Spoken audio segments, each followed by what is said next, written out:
ছেড়ে দিব।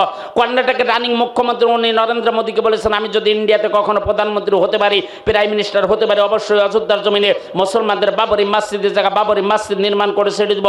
মুম্বাইয়ের মহারাষ্ট্রের মুখ্যমন্ত্রী উনি নরেন্দ্র মোদীকে বলেছেন, আমি যদি ইন্ডিয়াতে কখনো প্রধানমন্ত্রী হতে পারি, অবশ্যই অযোধ্যার জমিনে মুসলমানদের বাবরি মসজিদের জায়গা বাবরি মসজিদ নির্মাণ করে ছেড়ে দিব। ভারতের চিত্র জগতের নায়ক মিঠুন চক্রবর্তী ফাটাকেষ্ট 100 নায়ক নায়িকানের সমাবেশের মাধ্যম দিয়ে সাংবাদিক সম্মেলন করে নরেন্দ্র মোদীকে জানিয়ে দিয়েছেন, আমি যদি ইন্ডিয়াতে কখনো প্রধানমন্ত্রী প্রাইম মিনিস্টার হতে পারি, অবশ্যই অযোধ্যার জমিনে মুসলমানদের বাবরি মসজিদের জায়গা বাবরি মসজিদ নির্মাণ করে ছেড়ে দিব। যত লোকের নাম বলেছে এরা কি মুসলমান? হ্যাঁ, এরা কি ইন্ডিয়ার ছোট ছোট ব্যক্তি? এদের কথায় ভ্যালু আছে কি আছে না? আমার ভাইয়েরা সারা পৃথিবীর আলেম ওলামারা আপনার বলছেন ভারতের প্রধানমন্ত্রী গুজরাটের কষায়। কেন বলছেন? আমার তথ্য যদি মিথ্যা হয়, যারা ইউটিউবে চালান এক করে সার্চ দেন, আমাকে এখান থেকে নামতে দিবেন না। নরেন্দ্র মোদী সাহেবের যেখানে বাড়ি গুজরাট প্রদেশে, বিলকিস বানু নাম করে একজন মুসলিম মহিলা আছে। এই মুসলিম মহিলার পরিবারে 8 জন সদস্য বাস করে। এই নরেন্দ্র মোদীর দলের লোকেরাই, জঙ্গি সংগঠন বিজেপির লোকজনরা এই বিলকিস বানু মুসলিম মহিলার পরিবারের 8 জন সদস্যকে ঘরের ভিতর ঢুকিয়ে দিয়ে জানলা দরজা বন্ধ করে দিয়ে পেট্রোল দিয়ে ওয়াকটেন দিয়ে ডিজেল দিয়ে আগুন লাগিয়ে জ্বালিয়ে পড়ে রাগ করে দিয়েছে, হাড়ের চিহ্ন পর্যন্ত রাখে। এই বিলকিস বানু মুসলিম মহিলার বাড়ির পাশে মুসলমান, আপনার ইউটিউবে সার্চ দেন, নরেন্দ্র মোদী সাহেবের বাড়ির পাশে আপনার ইহসান জাফরি নাম করে একজন মুসলিম এমপি আছে। এই মুসলিম এমপি ইহসান জাফরির পরিবারে 3 জন সদস্য বাস করত। নরেন্দ্র মোদীর দলের লোকেরা, এই বিজেপির লোকেরা, সন্ত্রাসী দলের লোকেরা এই ইহসান জাফরির পরিবারের 3 জন সদস্যকে ঘর থেকে বের করে রাজপথে 5 টুকরা করে ফেলে দিয়েছে। এরপরে ইহসান জাফরিকে ঘর থেকে বের করে রাজপথে 7 টুকরা করে ফেলে দিয়েছেন। এই মুসলমান, এই ইহসান জাফরির বাড়ির পাশে, এমপির বাড়ির পাশে আরেকজন মুসলিম মহিলা আছে। কান লাগান 8 মাসের গর্ভবতী মুসলিম মহিলা, পেটে 8 মাসের বাচ্চা আছে। এই নরেন্দ্র মোদীর দলের লোকেরা, এই জঙ্গি ইসকনের লোকেরা এই 8 মাসের গর্ভবতী মুসলিম মহিলাকে ঘর থেকে বের করে এনে, 8 মাসের গর্ভবতী মুসলিম মহিলাকে ঘর থেকে বের করে এনে পেটটি খুর দিয়ে চিরে দিয়েছেন, বাচ্চাটি জমিনে পড়ে গেছে। এর 5 মিনিট পরে ওই বাচ্চাকে আগুনে পুড়িয়ে জ্বালিয়ে রাগ করে দিয়েছে। এর 7 মিনিট পরে ওই গর্ভবতী মুসলিম মহিলাকে ওই আগুনে পুড়িয়ে জ্বালিয়ে রাগ করে দিয়েছে। ওর হাজব্যান্ড ঘরের ভিতর চিৎকার করছে, ওর হাজব্যান্ডকে ঘর থেকে বের করে এনে ওই আগুনে পুড়িয়ে জ্বালিয়ে রাগ করে দিয়েছে। এর থেকে বিশ্বের বুকে মমৃত ঘটনার হতে পারে না। কথা বলেন ঠিক কি বেঠিক? গোটা পৃথিবীতে একমাত্র মুসলমানরা নির্যাতন নিপীড়ের ভিতরে আছে কি আছে না? আমার ভাইরা কথা বলেন। গোটা পৃথিবীতে একমাত্র মুসলমানরা নির্যাতন নিপীড়ের ভিতরে আছে। আমি এই বাংলাদেশের নেত্রকোনা ডিস্ট্রিক্টের ইসলামী মহাসম্মেলন থেকে ঘোষণা করতে চাই, গোটা পৃথিবীতে একমাত্র মুসলমানরা নির্যাতন নিপীড়ের ভিতরে আছে।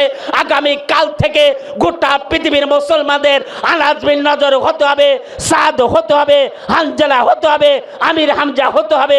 প্রয়োজন হলে মুসলমানের পক্ষে, কোরআনের পক্ষে, ইসলামের পক্ষে কাপনের কাপড় পরে ময়দানে ঝাঁপিয়ে পড়তে হবে। কে কে রাজি আছেন? আমার আল্লাহকে আদরে দেখান।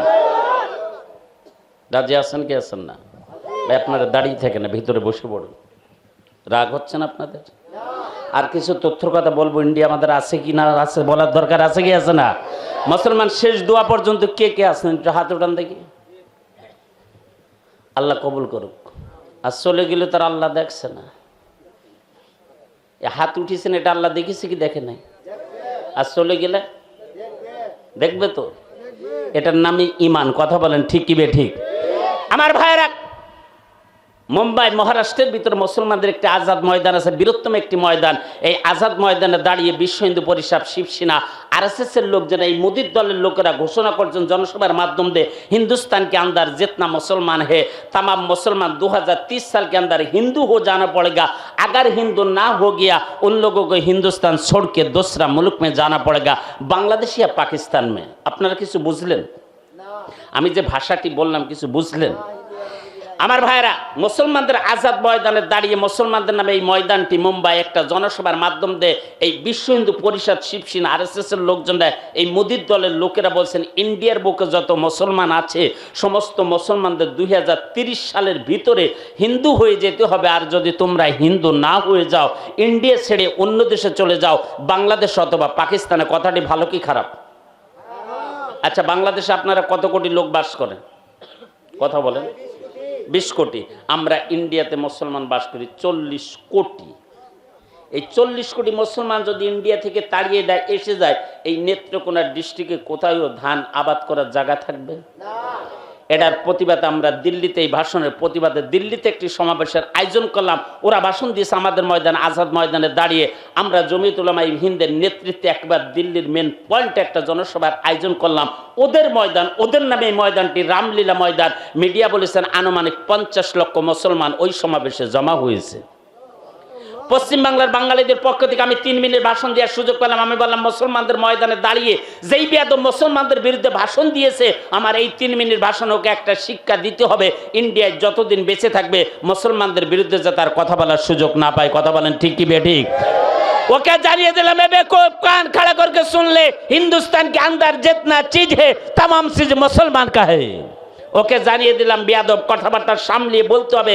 ইন্ডিয়ায় যত কিছু আছে সমস্ত কিছু হলো মুসলমানদের। কথা বলেন ঠিক কি বেঠিক? নাম্বার 1 তাজমহল মুসলমান কা है। এই মোদি কার এটা ভাই? কাদের? ताजमहल काদের? कुतुब मीनार मुसलमान का, जिस कुतुब मीनार के अंदर हर ईटा में ला इलाहा इल्लल्लाह मोहम्मद रसूलुल्लाह सल्लल्लाहु अलैहि वसल्लम लिखा है। आजमी शरीफ मुसलमान का, लाल किला मुसलमान का, दिल्ली जामे मस्जिद मुसलमान का, हजरत निजामुद्दीन रेल मुसलमान का, हजरत निजामुद्दीन दरबार शरीफ मुसलमान का, मौलाना अबुल कलाम आजाद मेडिकल कॉलेज मुसलमान का है, इलाहाबाद मुसलमान का है, फरीदाबाद मुसलमान का, अलीगढ़ विश्वविद्यालय मुसलमान का है, दारुल उलूम देवबंद मदरसा मुसलमान का है, मुंबई हाजी अली दरबार शरीफ मुसलमान का है, नवाब सिराजुद्दौला मुसलमान का है। यानी हिंदुस्तान के अंदर जितना चीज है तमाम चीज मुसलमान का है। बेवकूफ मोदी, हिंदुस्तान के अंदर तुम्हारे क्या चीज है तुमने देखाओ কি? ইন্ডিয়ায় যত কিছু আছে সমস্ত কিছু হলো মুসলমানদের। বিয়াদব মোদি, ইন্ডিয়ায় তোমার কি আছে তুমি দেখাও।